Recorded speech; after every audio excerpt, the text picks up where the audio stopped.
Harry S. Truman once said, "Experience has shown how deeply the seeds of war are planted by economic rivalry and social injustice.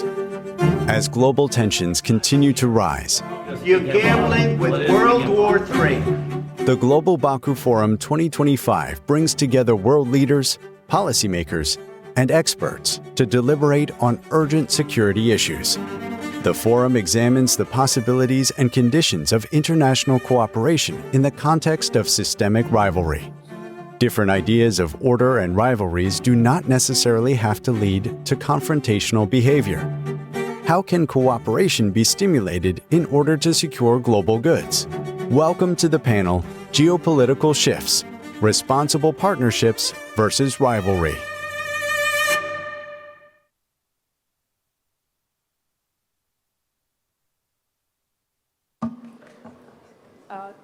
Yes, I guess we're all ready to start our exciting debate today.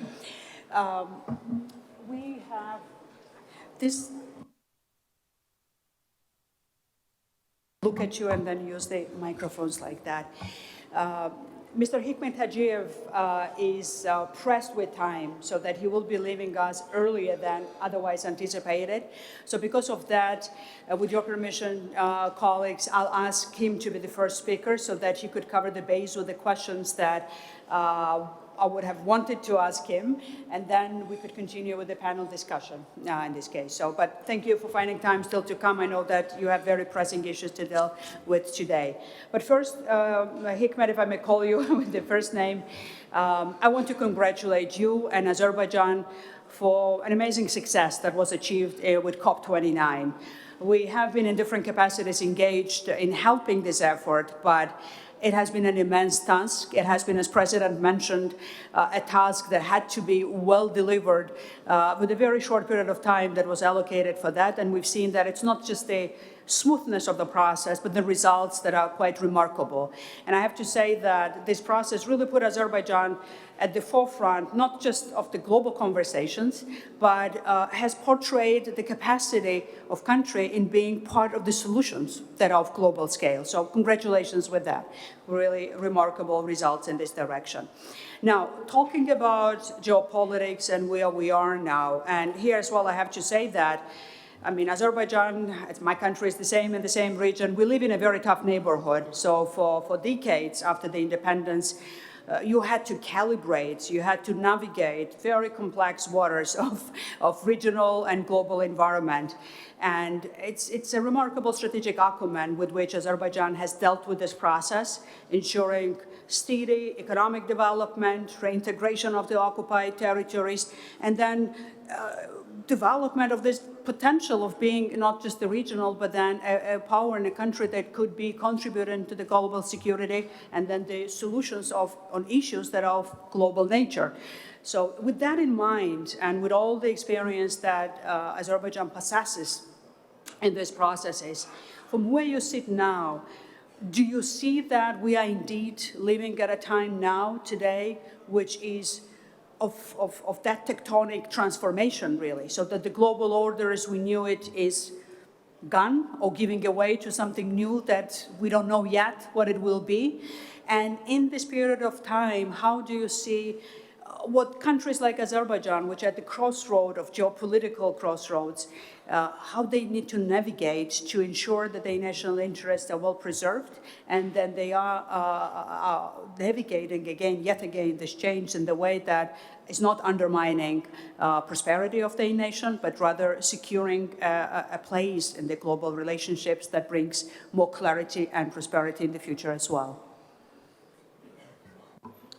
Dear distinguished panel and distinguished representatives, once again, welcome to Baku. And also thank you for your kind remarks about Azerbaijan. And if you allow me, with regard to your question, and also regional shifts, as our panel's name says. And from Azerbaijan perspective, of course, we are also carefully observing all developments that are happening currently. There is a new global order, whether it's under the shape or it's going to happen. But taking into account all of these developments, I can add that we also observe first is a multipolarization is happening as a world. Second, what we see also multilateral diplomacy is in a crisis, and Azerbaijan was always a champion of the multilateral diplomacy. and also multilateral platform provided us an opportunity to speak and also to express our position. And also we see elements of the fragmentation and globally, and also it's also happening in our neighborhood. And also we observe for the deepening of the East-West confrontation with the elements of the transatlantic shift.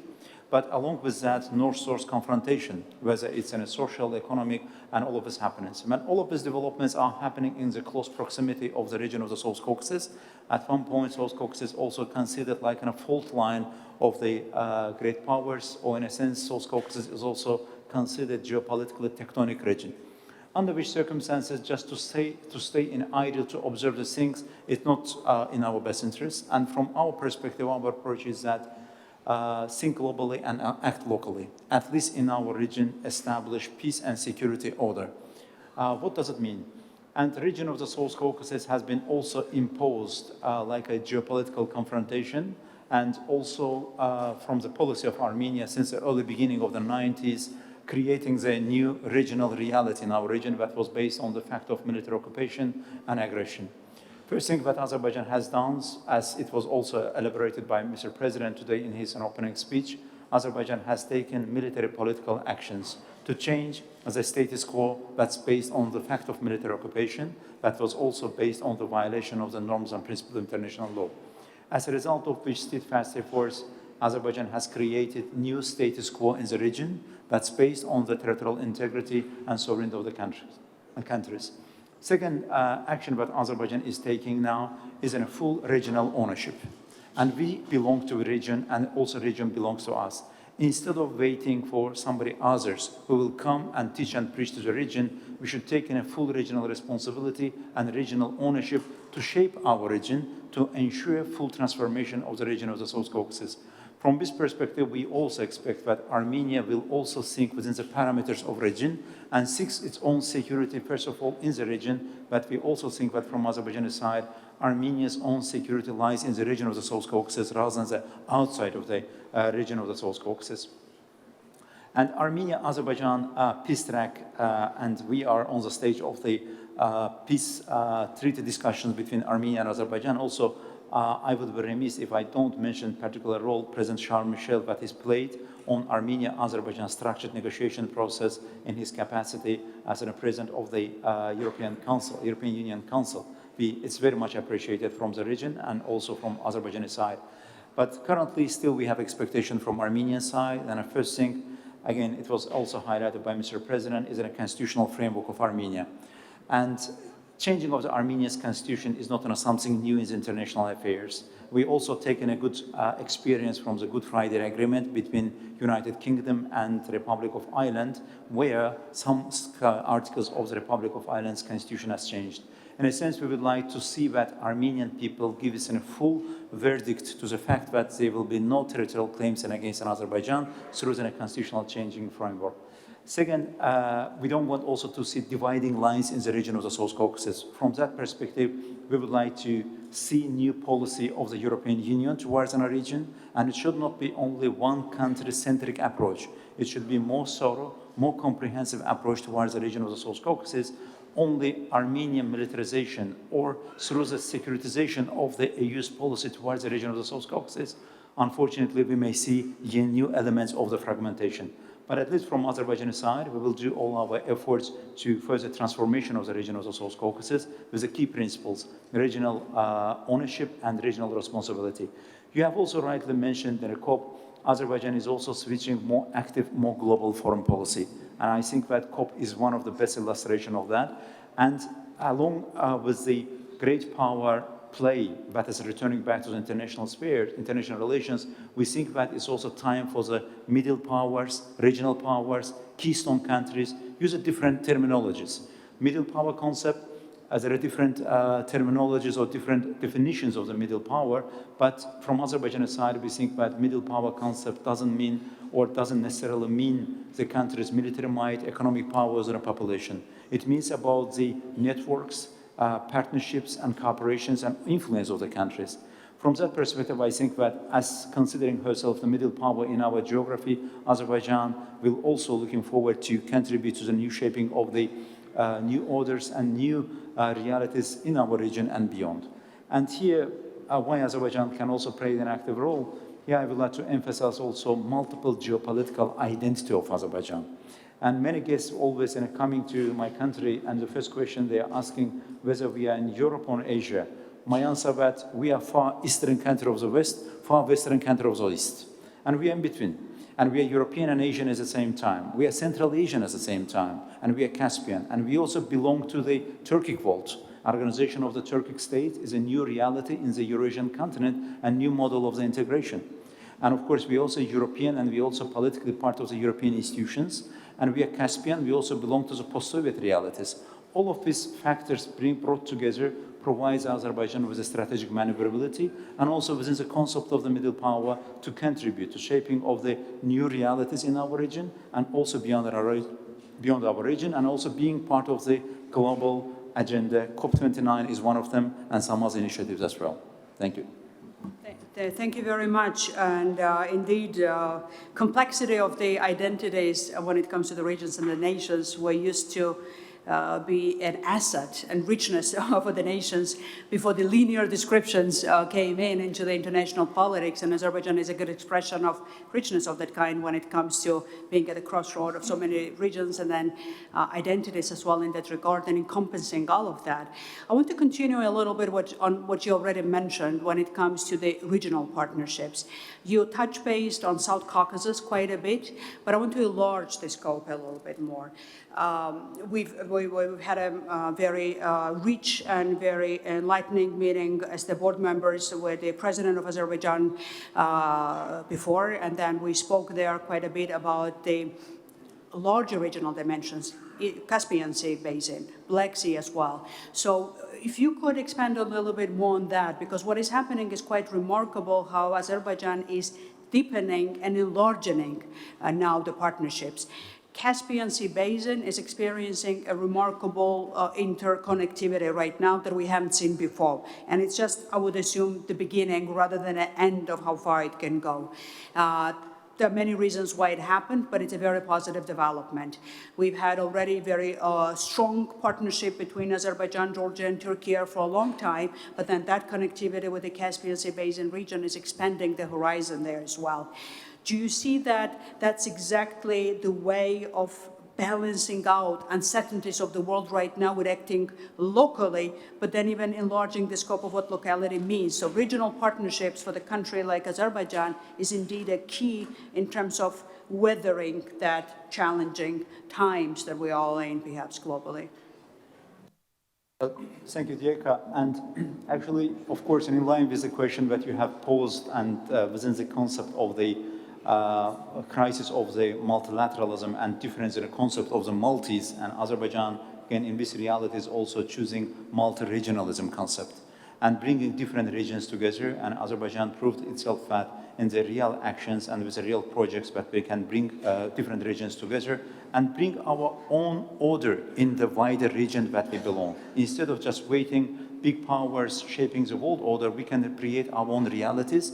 As a middle powers or regional countries, as a like-minded countries, we think that we should come together and to shape our own reality and then to present it to the global community. I think that yet, let me over again to repeat the fact that resolution of Armenia-Azerbaijan conflict is one of the best illustration of the conflict resolution. Nevertheless, there is an element of the use of force, but we have been obliged to take an action, but new reality has been established.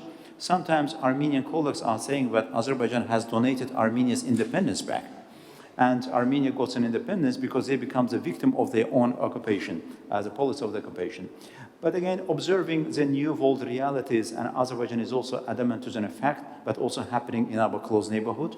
First, Russia-Ukrainian war, that is realities, but what will be the outcome? It will shape wider European policy and European security architecture as such in a global security architecture, but it's also happening in our neighborhood. Azerbaijan is neighboring, and Azerbaijan is also, to an extent, part of the post-Soviet realities. Yet another dimension is a Middle Eastern dimension, and we also see that certain things are happening in the Middle East, but Azerbaijan is also geographically close to the Middle East, and it's one of our identities. We belong also Islamic civilization and the region of the Middle East in our neighborhood. These two components, of course, will affect our security, and we are also very adamant to this fact. But within that reality is multi-regionalism concept that Azerbaijan is thriving, and it also comes from Azerbaijan's foreign policy priorities. First thing we are trying to build was a Central Asia and Azerbaijan. We think that Central Asia, Azerbaijan is not about the mathematics, 5+1, it's about the chemistry. Because with our Central Asian brothers, we share history, culture, religion, language, and we are shaping one geopolitical space together. And added to that concept, Türkiye and organization of the Turkic states, that we get completely new reality in the heartland of the Eurasian continent. And here we have resources, we have a connectivity, we have a population and demography, and all of this dimension, it shows that within the Eurasian continent, that makes a new reality in the shaping. And within that reality is also, let me also highlight Georgia-Azerbaijan cooperation. It's also best illustration about the good neighborly relationship that two countries may have. And we always use also as a good example to our Armenian colleagues that they can also benefit from such a cooperation. And with a regional focus, and we also taking priority on the thematic approach as well. One of them is a connectivity concept and middle corridor. And again, Caspian Sea is not dividing us, is uniting us, and it creates a new realities on the transportation map of the region of the wider Eurasian continent. And we also trying to position ourselves between China and European Union. But it's not only about from the point A to Z. Within the A to Z, there are different also points as well. And vice versa is also true because it's in a big market and two global economic powerhouses, and the middle corridor can also play its role. From all of these dimensions, again, multi-regionalism is one of the priorities that Azerbaijan choosing, but it's not only limited to that concept, but we are also trying to be well presented. But also within the multi-regionalism, let me also highlight an energy concept of Azerbaijan. And through the energy concept of Azerbaijan, and we are trying also to linkage 3 or at least 4 Cs through the project of the common interest. One of them is in the Caspian Sea, and we linked with the Black Sea together with our Georgian colleagues. And then Azerbaijan reached to the Mediterranean Sea. Now we are on the Adriatic Sea, and Azerbaijan's energy projects and brings us to that region. And adding the renewable component, as is also stated by my president, Azerbaijan comes with a new commodity to the concept of within 4 seas. And within that, we are also building new models of the partnership. Look at in a Balkan region and Azerbaijan. There may be geographical distance, but within the Balkan countries on a bilateral basis, also on a multilateral framework based on the common interest, whether it's in energy, whether it's some other issues, we are building the new realities together. Thank you for your open and candid responses and then feedback that you provided to us on where the vision of Azerbaijan lies when it comes to the future, at least in the foreseeable future for now. Your Excellency, dear President Vaira Vike-Freiberga, I'll turn to you now. You've led your country, thank you so much, your country at a time of profound transformation at the time, and what a transformational time was that. I remember myself how much hope, aspiration for the future, was just in the air for everybody who lived on the other side of the Iron Curtain, but beyond as well. It led to the expansion of democracy, to the good governance, economic prosperity of so many nations that have been oppressed under the Soviet regime before. It was indeed a time that felt not just different, it felt great at the time, challenging but great for so many. Now we are at a different transitional time, or transformational time, as we say it. We have more fears of what the future holds, where it leads us, more confrontations, more tensions, fragmentations, or what is it that we will end up, or our children will end up to be in. So your reflections will be profoundly useful and beneficial for us to hear. How do you see what is happening now? Is the world order as we knew it really is gone? But what the future holds and what it takes for us to make it better when it comes to the change. Back in 1991, there was a clear divide between the democratic world and the one led by a one-party system and a single ideology, which was communism. When the Soviet Union collapsed, the nations that had been held captive, some for 70 years, like Azerbaijan, and some for 50 years, like Latvia since the Second World War, where in fact we suffered 2 occupations. First by the Soviet Union, then the German, then the Nazi Wehrmacht came in, marched all over our territory.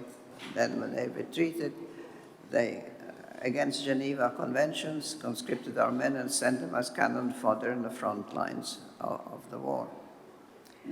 The collapse of the Soviet Union was, certainly for my country, Latvia, and our neighbors in the Baltic region, Lithuania and Estonia, and I think for Poland for sure, and the satellite countries that also had been forced to obey Moscow dictates under communist rule, one-party rule. Basically, the Comintern was deciding half of Europe was judged by that.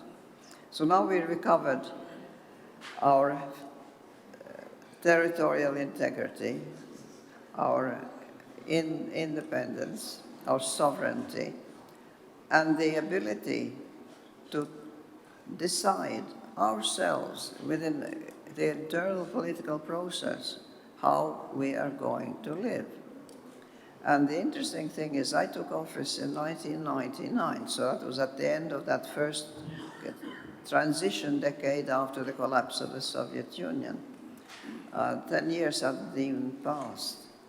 And do you know, when the journalists came to ask me about what was happening in my country, do you think that anybody ever asked about the harm that the Soviet occupation had done to my country? Did anybody offer maybe aid or support or psychotherapy to those who had been deported to the Gulag and somehow had managed to survive, to those who had been unjustly persecuted within their own country? No. What we heard was a sort of perverse twist on concepts accepted in the West about the rights of minorities.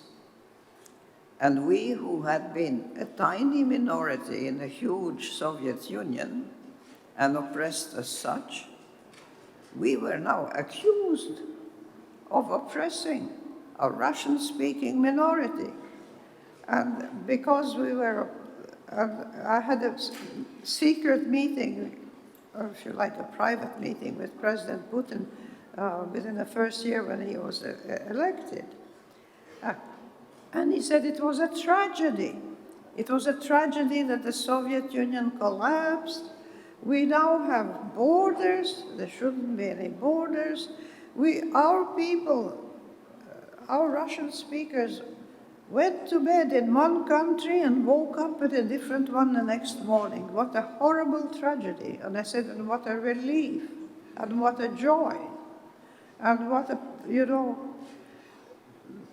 happiness for the Latvians who had been the oppressed minority all this time, who had been forced to become Russian speakers, so that the Russian speakers, there was no such thing as a Russian-speaking minority in Latvia.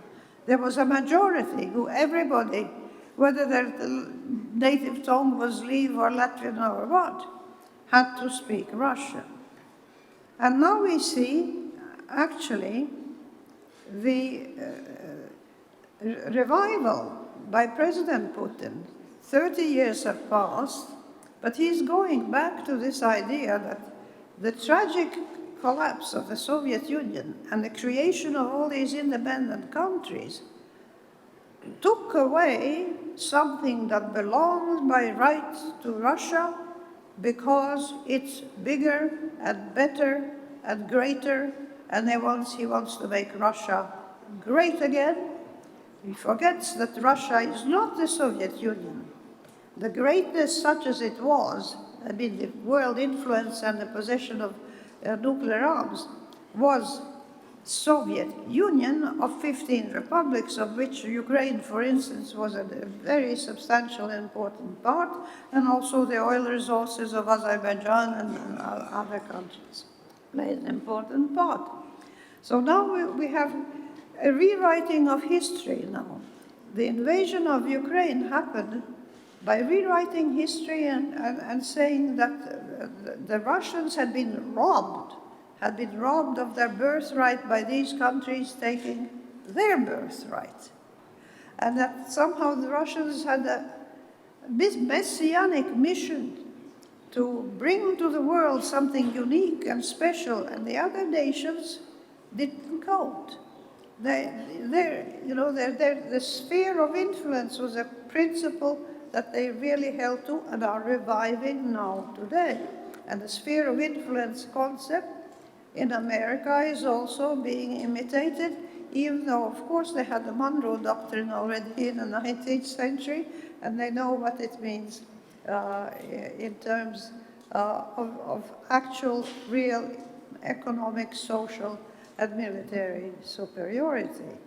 I think that what is happening now is two psychological mechanisms which are echoed, first of all, revived by President Putin and to excuse his invasion of Ukraine, which is rewriting history, rewriting facts, and inventing a narrative that justifies his actions as morally acceptable.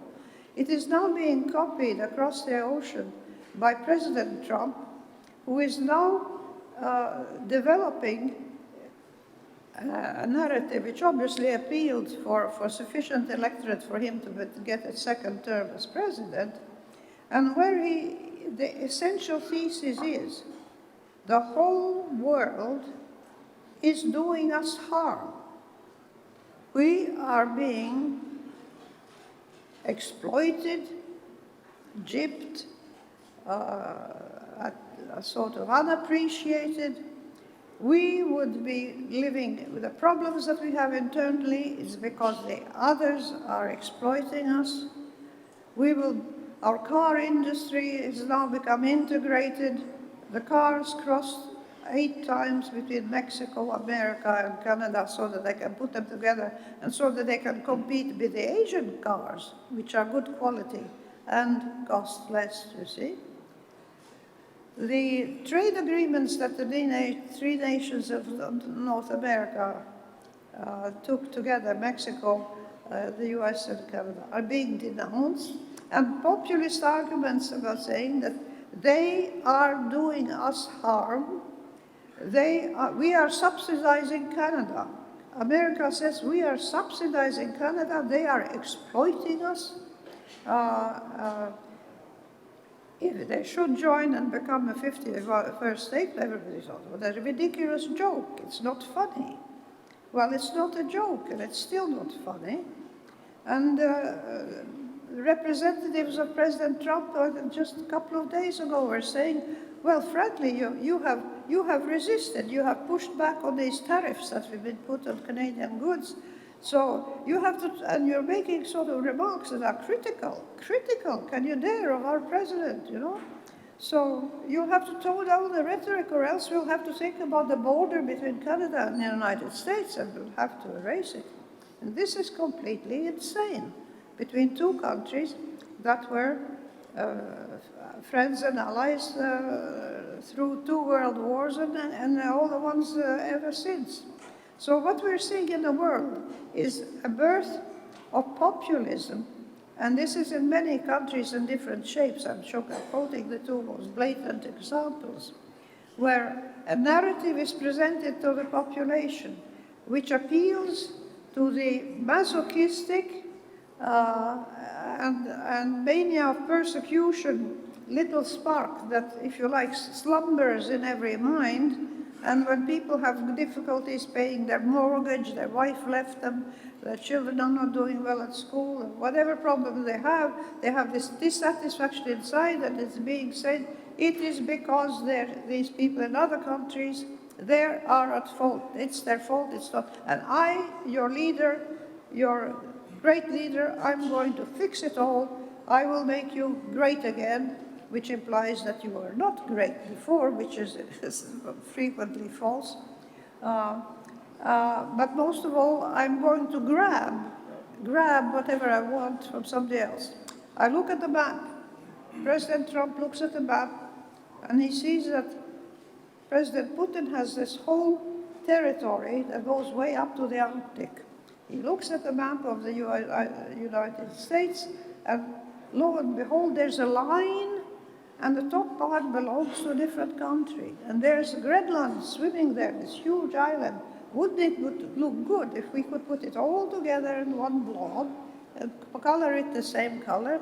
And that would be the United States. And on the other side, you would have Russia, and we would turn away from the Europeans and turn away from the Ukrainians. They don't matter because they're small. They don't have many cards. So we will divide the world, us great leaders of great nations.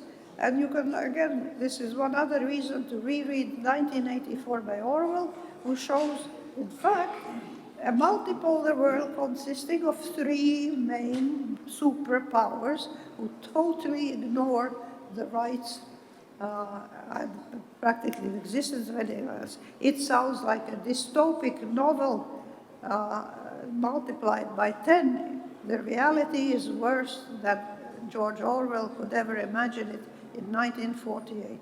And all I can say in conclusion is that I wish that the world would start waking up and use its critical thinking and get itself better informed to somehow help us to survive swimming through the sea of misinformation, of illogical arguments, and frankly, unattainable madness. Sad to say.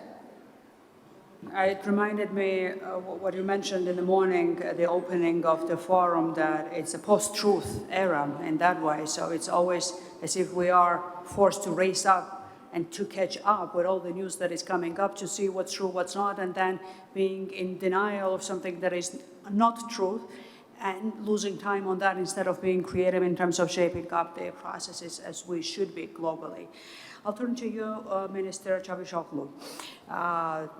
Well, we've been speaking with Hikmat about diversity of the regional representations for Azerbaijan, but Türkiye is a unique country in so many ways, being a representative, not at the crossroads even of so many regions when it comes to Europe, Asia, being a country that is the pivotal country for the Middle East as well. So it has been a historical legacy of that, but it's very pivotal in current times and for the future, how Türkiye uses its already established strategic autonomy in many ways that is already there for positioning itself in these times of change. How Türkiye sees its role in terms of contribution to the balancing of these tensions right now in a way that it contributes to the betterment of what will be the final outcome of this change and transformation, or it's just the management of the crisis that one can do only now without having too much impact that can be done at this very moment of initial phase or not of the transformation. We've seen that Türkiye has been very proactive in many parts of the regions that it's present, politically or geographically that be. In this part of the world, we've felt it quite a bit, obviously, with strategic partnerships, but then with the crisis of alike, like the invasion of Ukraine, Türkiye has been a very strong supporter of territorial integrity and sovereignty of Ukraine, and then of the proper outcome of this war. So, in other words, after this long introduction from my side, how do you see what is the room of maneuverability and perhaps the opportunities as well for Türkiye to use that uniqueness that it holds, strength that it has in terms of security and economy as well, and then be part of the solution as much as that can be? Thank you very much, Madam Moderator. Very long question. But first, I would like to thank the organizer and the host, Can Azerbaijan, for this opportunity. I'm really honored to be here, taking part in this very critical conversation. Indeed, as you also emphasize repeatedly, now we are living in a crossroads in global history and witnessing a shift in international system. I think this shift is not only theoretical, and it is actually unfolding in a real time. China is growing its global influence, and the US, the new government's moves, challenging the rules and the values of the order that US itself created, and Russia's actions in Russia and in the region are reshaping the European security, and the European Union is striving for the strategic autonomy amid all these change and developments globally. And the international system today, I don't know how to define, it is not, the global order is not totally over, we have to say. And the post-World War II order is not over totally either, at least for now. But we have to admit, we have to agree that we will not be living in the parameters of the old order that we are used to for 80 years. So what are we expecting? I think as Turkey, we see, and personally, we will be observing more China-US competition than Russia-US competition in the future. And in this fragmented world, new powers are emerging. We say a global south. And this global south and new powers are trying to play a more role in shaping the new global order, which is fair and which is understandable. I think this should be also understood very well by the global West. This is what I don't see, unfortunately. And what is the pretext? The global South cannot criticize global West because they are not democratic.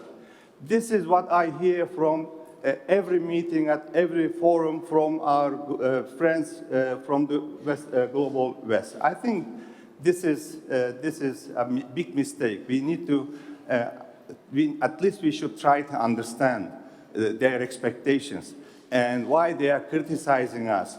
And we should understand that their contribution is also so crucial. And since this current system is not capable to end the wars, not capable to prevent any crisis or conflicts, are we going to reestablish a new global system that was established in 1648 at Westphalia, or with Vienna Congress, or after the First World War, or the current system, what kind of system we are talking about now, post-World War II system? I don't believe that since it is not over, we should be seeking to reestablish new system. But we can reform it, and to reform it, we need to take everybody on the board. And at this moment, we should also learn how to manage our relations in this fragmented world, not only through rivalries, but also through cooperation. Why Turkey has to be very active? This is the issue that I'm going to talk about tomorrow morning in 15 minutes. Because most of the crises, more than 60% of the crisis, conflicts, active and frozen conflicts, terrorism, irregular migratory flows, whatever you name it, are in our vicinity. And since the global system is not capable to solve all these problems, Turkey had to be very active because all these crises inevitably have impact on Turkey, Turkey's political stability, economy, and security as well. And we did our best to bring Russian and Ukrainian colleagues, first in Antalya, the foreign ministers, I mean, and then the delegations that President also made opening speech, to end this war at the early stage of the war. Unfortunately, we couldn't get enough support from our Western friends, particularly from some Western countries and the United States, and obviously they prefer that the war had to continue and we had to only support Ukraine. Yes, Turkey also is committed to Ukraine's territorial integrity, sovereignty, and we implemented the Montreux Convention immediately. And we also convinced Russian Federation not to bring all this war, the ships that were eligible to go through the Bosphorus and to Black Sea. And the Montreux Convention is very clear. So we took a lot of steps to support Ukraine. At the same time, we used these good relations with Russia to bring them together. It didn't work, but we continued our efforts. We brokered the exchange of prisoners and then this grain deal initiative. And in the humanitarian side also, we did our best. And in Syria, there's a new era in Syria. We believe that, of course, we are cautiously optimistic. It's good that Assad left, but the problems, the core problems of the country are there as the international system or as global actors and regional actors, we have to support the country that shouldn't face during this transition other crises, and the refugees should be able to go back. We need to meet their basic expectations, and we should also consider reconstruction of the country very seriously. Same is valid for Gaza after this such massacre and act of genocide, as the court says. So many crises and conflicts in our region. President Erdogan is very active, and the leadership diplomacy, when anybody talks about the leadership diplomacy, I think President Erdogan is the #1 person that comes to everybody's mind, and he is in touch with everybody. And we have to work with everybody, all the actors, not only regional actors, but I believe regional powers, regional actors have more chance to end the conflicts and the war, just because, as I said, that the impact on everybody is huge, and the regional countries are relatively more neutral and have better dialogue with everybody. And you use one word, let me also answer that: strategic autonomy. We are not seeking strategic autonomy. We are an independent country, and we believe in cooperation and collaboration. But we have to have good relations with everybody. We are a NATO member. At the same time, we have had good dialogue with Russian Federation.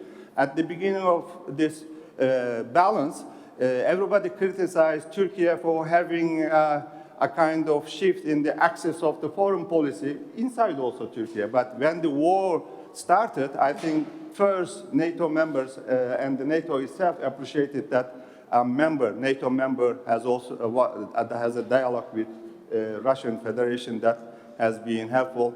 Now there is an opportunity to end this war. Instead of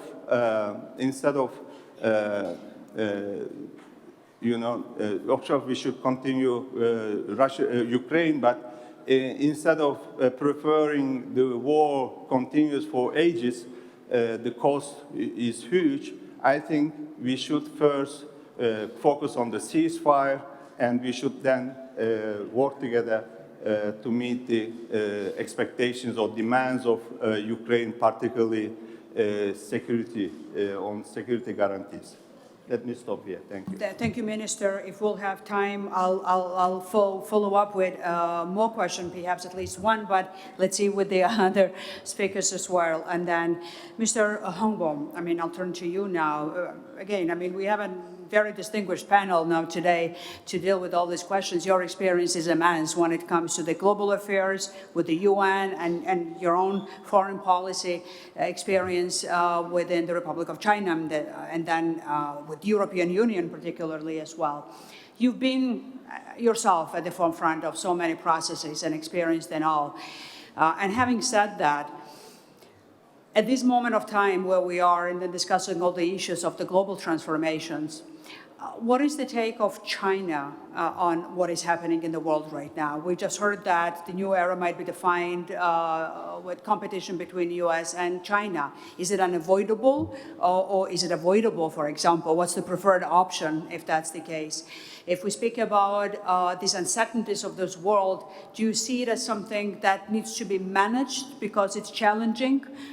Or maybe it's an opportunity to see how can be reshaped when it comes to the international system, how it can be framed differently, how China sees its role or position at this moment of global transformation. Thank you very much, Madam Moderator. I'm the only one from the Big Five of the Security Council.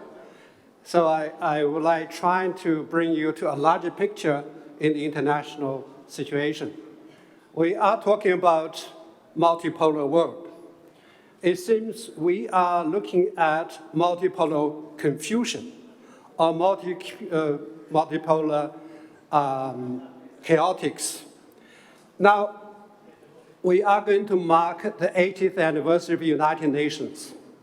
It's a big moment for all of us to sit back and reflect the way we have traveled and the road ahead. China was #1 country in signing the UN Charter. In the past 80 years, China has been trying to defend and to contribute to this organization.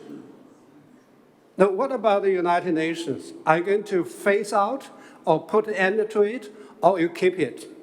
I agree with the previous speaker that China's position is we are not going to reinvent the wheel. We'll keep the United Nations. We will improve its operation. We are strongly against any attempt to reinvent the wheel, to turn down or just throw away the United Nations. Now, we have been talking about the leading forces, or driving forces for global governance. Now, I think we should mention some new phenomena. I think multipolar world is not somebody's idea, it's reality. Just simple example, 80 years ago, the United Nations had 51 member states. Now we have 193. Many of the countries were former colonies. They won their independence. They joined the United Nations as independent states. Now we have to pay attention to two important categories of countries. Number one, as our dear panelist mentioned, Global South. Global South, as we see it, combined economic strength account for over 40% of world total. They are responsible for 80% of the economic growth annually. They are the key contributor to world economic growth. Another is the BRICS. The BRICS account for nearly half of world population, also accounts for 1/3 of economic strength of the entire world. So all these new driving forces should be listened very carefully. Their legitimate rights should be protected. Now, talking about major power competitions, I just mentioned two important players, United States and European Union. Just before the presidential inauguration on the 17th January, President-elect Mr. Donald Trump called my president. They had conversations. My president was saying both China and the United States are pursuing our dreams respectively. We both want our people to have a better life. There's a very large room for cooperation, and there's a lot of common interests. So China believes that both China and the United States could be partners and friends. He emphasized by the end of the conversation, confrontation between China and the United States is not option. And just soon after inauguration, the Secretary of State, Mr. Marco Rubio, ringed up his counterpart, Mr. Wang, foreign minister. Our foreign minister said, China has no intention to replace or surpass any country in the world. However, we will defend our rights to develop. And he also said to his American counterpart, major powers should behave less like major powers. Expect all the high-sounding words, we respect China, China, United States are great countries, we would like to establish at a high level channel of communications. Soon after that, we have been rewarded with 2 rounds of tariffs on the Chinese goods, and we have been rewarded with more sanctions against Chinese high-tech companies. So we do not have, we do have sincerity for cooperation. But as we say, when people trying to collab, one hand doesn't work. About European Union, we have been celebrating the 50th anniversary of diplomatic relations between China and the European Union. And we have been treating European Union as a comprehensive strategic partnership. Even when European Union treats China in some way as a systemic rival, and they, in some way, de-risking China. Our position has never changed. So our view is it's time for us, after 50 years, to reflect how we should proceed together from now on.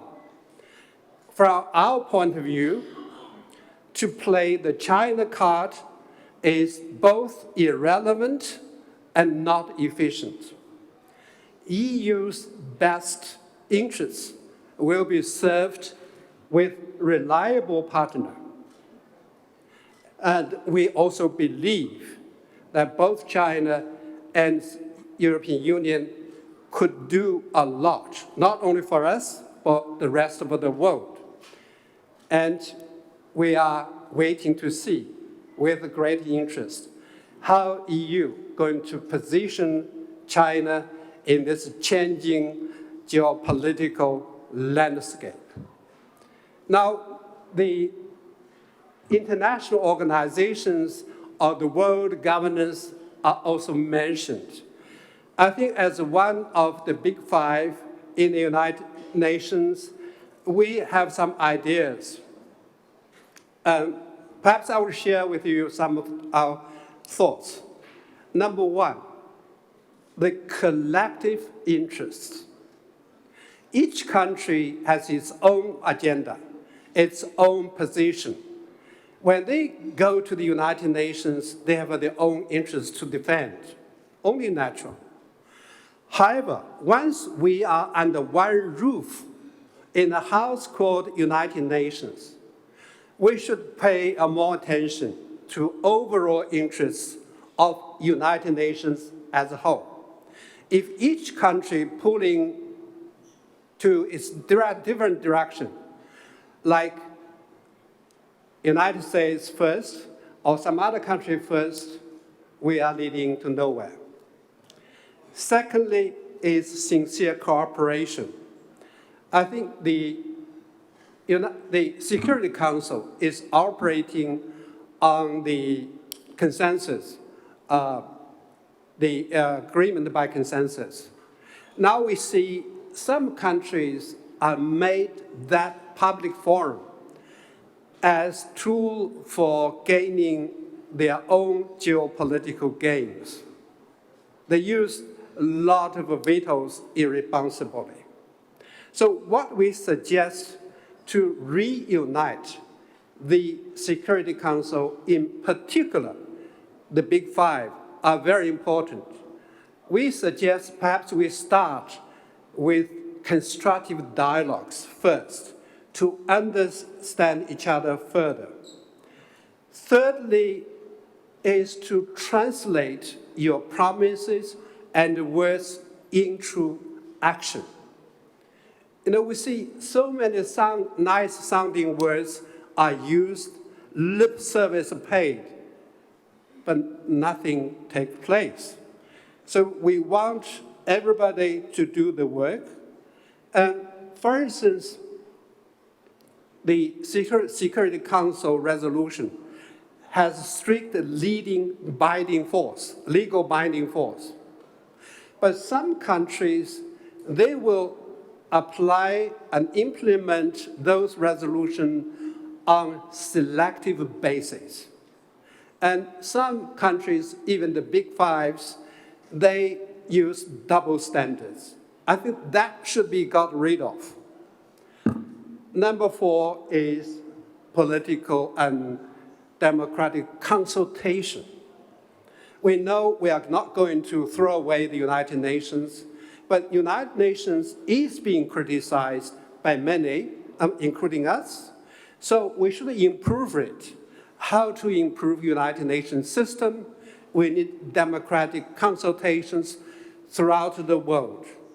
And first of all, we should concentrate on redress the historic injustice inflicted on developing countries, in particular African countries. So all these are just some ideas we have already said in the United Nations, and we're trying to bring forward our specific ideas. I don't know I have time to speak, to continue, or I'll stop here. Okay. Yes, no problem. I will lead. Otherwise, I will spend all the time. Sorry for that. And thank you for your comments. Indeed, it's very refreshing to hear that. Let's not jump into the conclusions and then throw the baby out of the bath right now. It's salvageable, perhaps, and then when we speak about the basics of the rules-based orders, we have it, that it's not yet gone. Very interesting. Mr. Gabr, we'll switch to a different region, to a different perspective, but not just the regional perspective. Man and a person that has been engaged for a long time in diplomacy from a different angle when it comes to cultural exchanges, people-to-people relations, and then especially with the younger generation as well, to bringing them together. You've seen, I'm sure, at many times how geopolitical shifts are affecting economic changes, strategic decision-making in different places, key capitals. It will be very refreshing to hear your view now, but through the angle or the prism, if possible, of Middle East as well. There's a lot happening in the region, and we haven't had the chance to talk more about that now at this panel. So if you could fill that gap and then talk more, what is the current status of affairs in that time of change, which could give a chance to the region to have its own agency. So it's not in this continuum cycle of being in an arena of different power games, but rather have its own agency and then more of a take for shaping its own future. Bismillah ar-Rahman ar-Rahim. First, let me, if I may, thank NGIC for inviting me and having me amongst this distinguished political group. I come from a different background. I'm a businessman. I have founded 2 foundations, one in the United States, one in Egypt. And I am going to give you, if I may, a different perspective. But before I go there, I'm an economist. I believe very much that our generation has not succeeded in making the world a better place. And that is why I invest 50% of my time with the younger generation. The younger generation of 25 to 35, Westerners that have never been to the East and Easterners that have never been to the West. As a matter of fact, I'm very proud to have found one of them here. I can't see him. Pascal, you're here. Can you stand up? This is one of 100+ young fellows who are now making a huge difference, bridging the gaps between East and West. We need thousands of them. Let me, if I may say, I'm an optimist, but at the very same time, I'm a realist. And I will go straight into the subject very briefly. I wanted to speak for an hour, but the moderator said to me, you have 5 minutes. So I will touch upon 4 points very rapidly, close with your question on the Middle East. We're supposed to be talking about geopolitical shifts. We've always had geopolitical shifts. Historically, we've had it all the time. World War II, we've had the Cold War, we've had the pandemic, but all of these shifts were clear. There was an objective, people were moving most of the time in the same direction. Right now, we have geopolitical shifts that are topsy-turvy, that make no sense, that change every day almost, with some using media as a tool to keep things moving in a direction where the other side cannot even imagine what would happen. The key element here is we have also, and we have to admit this, our international institutions that were created after World War II are no longer functioning. And unless we really act in a very clear way, leaders, both political, economic, think tanks, etc., act now to be able to put an architecture that works, then we will continue to move from rule of law to rule of power, to rule of disorder, which is what we're witnessing now. Secondly, as has been said, I think we are living very much in a time of immense hypocrisy and double standards. We are not having one rule that applies to all. And therefore, I am seeing an end of soft power and a rise of strong power, which brings me to a point where, yes, we had the Security Council for many years after World War II.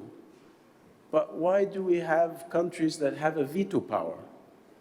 Why cannot these strong countries lobby and bring people together so that we have a democratic vote rather than I, one against 190 countries or how many, can veto and stop something that is supposed to be in the interest of the world? My view is, very frankly, is that the weakness of the international global institutions, married with the fact that I just came from the Munich Security Conference where 95% of the speakers spoke about arms, defense, more spending in military. There was only one minister who spoke about peace, negotiation, and a better future. That was the Secretary of Foreign Affairs of China. Everybody else was talking about where do we go from here. Moving from the shift of geopolitics, you have to appreciate the following. Geoeconomics is going to be impacted. And when geoeconomics is impacted, it touches all human beings on this earth. Like it or not, geoeconomics wants stability and security. Geoeconomics cannot be afforded to see the changes that are happening. One day tariffs, one day sanctions. I mean, sanctions don't even work. To be very honest, let us be frank. Iran has been under sanctions for how long? Let us wake up. I sometimes feel that we are like children in a break, dealing on very childish issues. Why are we not sitting together and negotiating? Why are we not sitting together and being able to find common ground? I see that we are lacking that completely. So geopolitics impacted by shifts, unknown shifts in the geopolitical side. A third point, which worries me very much, is we are totally ignoring technology and AI. Technology and AI is going to weaponize this world. And unless, I repeat, unless the world ends the existing conflicts that we have now, and we have over 30 physical conflicts ongoing as we are sitting here enjoying this conference, unless we negotiate now, in a very short time, technology will be able to make us not able to negotiate. A final point which I would come to is, where do we go from here? As I have said on many issues, negotiation, finding common ground is critical. In the Middle East, we are moving in a very dangerous direction, a direction that does not serve Israel, does not serve the Palestinians. I presented a peace plan on the 15th of October 2023, 1 week after the atrocity that took place on October 7th, which would have provided Israel with complete security, would have provided Israel with the return of 180 hostages back, which would have provided Israel with the removal of Hamas completely from Gaza, which would have provided Israel with the settlers to remain, but instead of dotted all over the West Bank, to be in one area, so that the Palestinians can have a state, not run by Hamas, not run by the Palestinian Authority, but run by technocrats that are from Europe, Palestinian Europeans or Palestinian Americans. You cannot diminish 7 million people. And at the same time, I know many Israelis. They're having their 19 and 20-year-old children carrying machine guns. What kind of life is that? But where is the political leadership that has the will to push either this or something else? I don't see the political leadership there. Frankly, I see that we are the fault. We, the business leaders and the political leaders, are the reason that we are in the position that we are now. And if we are complaining about one specific president who has come just a few weeks ago, I may agree or disagree, but we are responsible. If we stand together, we can make a better world for our children, grandchildren, and the next generation. If we don't, we should not complain. Thank you.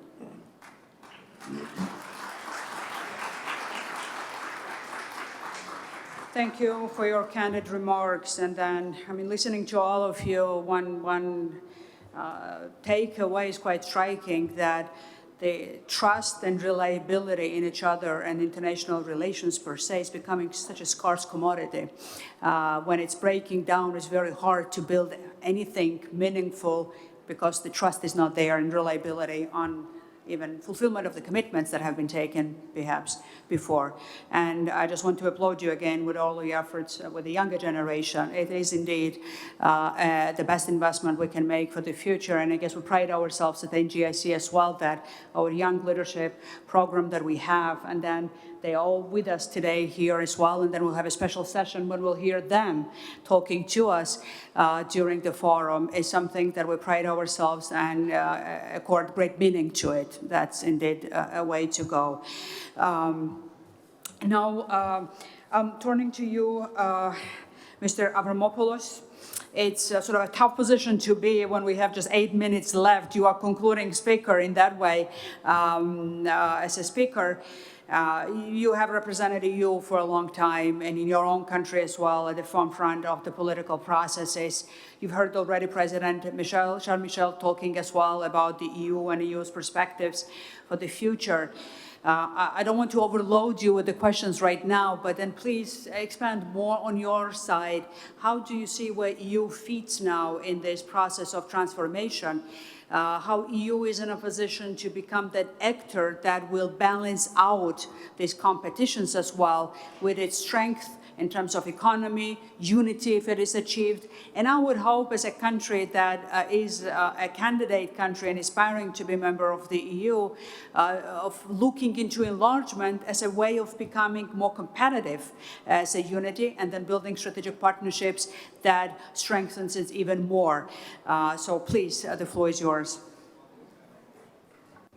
Thank you. As a former diplomat, I know how to to present my thoughts in 7 minutes now.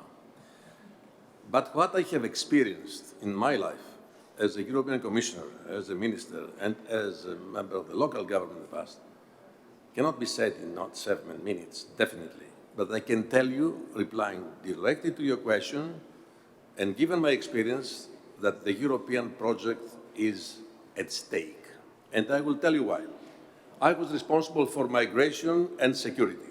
5 months after my arrival in Brussels, we had the very first uncontrolled migratory flows and the very first terrorist attack. So it was my job to set up from the beginning the European agenda of migration security. And there, I discovered that there is no unity in the European Union. These issues divided Europe. And this opened the door for populist movements to gain power. And you know, populism, when it comes on power, it is mixed up with nationalism. And this brings me to my thoughts back. If we revert to the dark pages of our history with divided countries and policies behind national borders, there is no future. So the responsibility, and I fully agree with you, Mr. Rep, is what the leadership of Europe at the European and at the national level do in order to prevent this from happening. I know it is not easy. Europe right now, given the power gained by the political parties I mentioned before, is in crisis. I would say, without exaggerating, an existential crisis. And if the European project fails, then we shall revert to the old black pages of our history. After the Second World War, wise people, although they were coming from different countries, given the experience they had acquired after 2 world wars, they decided to create the European Union, a wider space of stability, peace and cooperation, and it worked. It works for 70 years, but now these things have changed. You referred before to 32 crises. At the same time, we should know that there are 400 million people on the move around the world. Is the world, and Europe of course, prepared to face this challenge? I'm afraid no, because within the European Union now, there are different voices. Europe is not, cannot adopt one voice because, unfortunately, it has many voices. If you were there when I decided to bring around the table the representatives of the member states in order to exchange the intelligent information in order to address counterterrorism, you would discover something very worrying for the future of Europe. Most of the countries are fortified behind their so-called national interest. They are not prepared yet. In other words, Europe has not reached this level of unity as it was the dream of the forefathers of Europe, as is the case of the United States of America, although even Winston Churchill had used this term. So my very first remark is this. The second has to do with our neighborhood. Eastern Mediterranean. There, with Mevlut, we have worked together in order to resolve problems on a bilateral basis.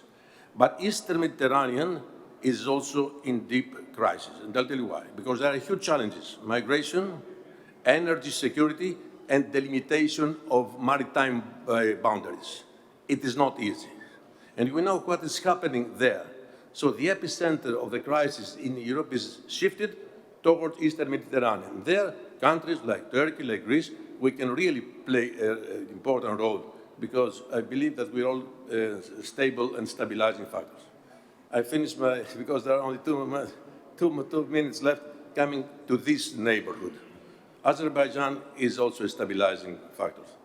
And this forum here has become one of the most important ones across the world. That's why we are more than happy to share our thoughts with, not only with the distinguished panelists, but also with the people who are here today. Azerbaijan is moving forward, and we fully support its policy in order to stabilize even more the region. But last but not least, this panel is representing many parts of Europe and the world. There is one missing link. We should have here a representative of the new American government. It would be very interesting to hear their voice, because right now we have China. China is a great global stakeholder. We are in view of the formation of new zones of spheres of influence. We have China, we have the United States, we have Russia in this problematic situation right now. but also other parts of the world. Nobody thinks about Africa, for instance. Africa is an emerging power. It is not well organized, yes, but there it is also another field of competition between the so-called global stakeholders. So there is a shift of powers confrontation, not only the region, but across the world, and the world is not prepared to address it.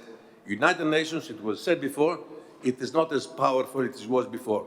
Unfortunately, United Nations will be powerful only after a deep crisis, and let's hope not after an unthinkable event. Thank you very much.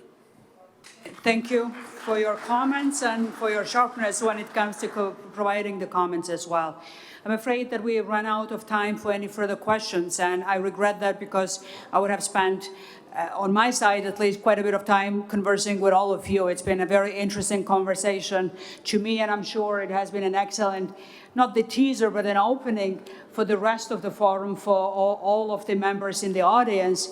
Just a very short final remark on my end is that we've all have been through challenging times in our lifetime and professional careers. And the main message that I take from all of you is that, yes, it's very challenging times, but then we do have the capacity to deal with it if we come together and then we put effort into it. And instead of fields of influences or spheres of influences, I would only wish that we talk about regional alliances, partnerships, and in a good sense, coalition of willings, so that we partner together rather than see the vision of the polarity, multipolarity as fields of influences, but rather something that brings cohesion, regionally that be, or on thematic basis, but not when might is right and when the rules-based order is the first and biggest victim of what is the new developments that the world can bring to us. I thank you all sincerely for your contributions, for patience being with us in the panel, and then thank you all of you for being with us at the panel discussion. Thank you.